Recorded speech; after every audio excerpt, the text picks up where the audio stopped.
Well, you know, the coverage of Bernie Sanders is interesting because it almost always, right up in the lead, right up at the top, it mentions that he's a socialist who aligns himself with the Democrats in the caucus in the United States Senate. If you go to a Bernie Sanders rally, he's not speaking to socialists. He's speaking to American citizens. They are nodding their heads, and they are buying 99% of what Bernie Sanders is saying. He has enormous crowds. He has enormous support.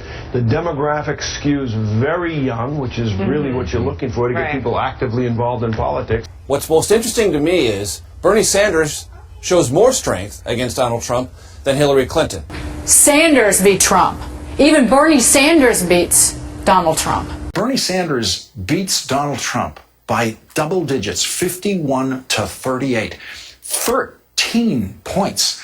In a general election, he has put together coalitions that look exactly like this. But clearly, you know, he does have Democratic support and support amongst independents and even amongst Republicans. This would make him a stronger general election candidate, which could get him more traction potentially in the conversation against Hillary Clinton in the still unresolved Democratic nomination. Is don't underestimate the electability, the winnability factor for Sanders. Bernie Sanders is a hot commodity right now. Not just, I think, among Democrats, but independents. Because the message, the populist Vermont message, has millions of followers around the country.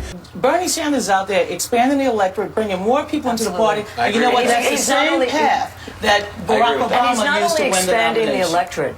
That is playing the game of addition, not subtraction. Howard, why are you chuckling?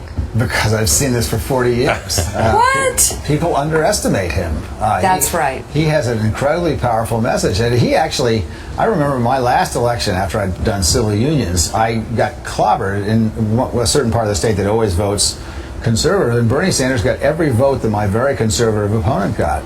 He is had a tremendous appeal to ordinary working people who feel like they're getting screwed. And he got all the same votes that my very conservative opponent got because of this coalition. It's a sign of not just as Governor Dean says, his personality and his following, but of people in the Democratic Party wanting that message. It's always anecdotal. There are also a lot of actually people in the Republican Party who want that message. Trump. If you ran Bernie Sanders, it would be much tougher.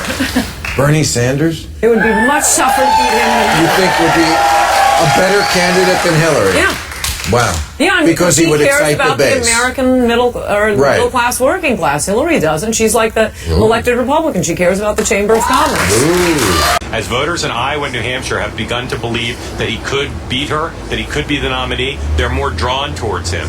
Would he be a good president? I think he would be. The foreign policy part of it is not his strength, but I think he could handle that. The media will play a big role. Will they give him the space, and not just as a foil to Hillary Clinton? Will they keep saying he's unelectable? Or will they give him and his issues the space? Because too often, as you well know, campaigns in this country are covered as a horse race. And the issues which Bernie Sanders wants to talk about desperately, running a serious campaign, talking about serious solutions, cannot be heard in our system, because to me, the measure of democracy is whether our elections become debates, vibrant debates, and whether campaigns lift up new ideas that people want to hear.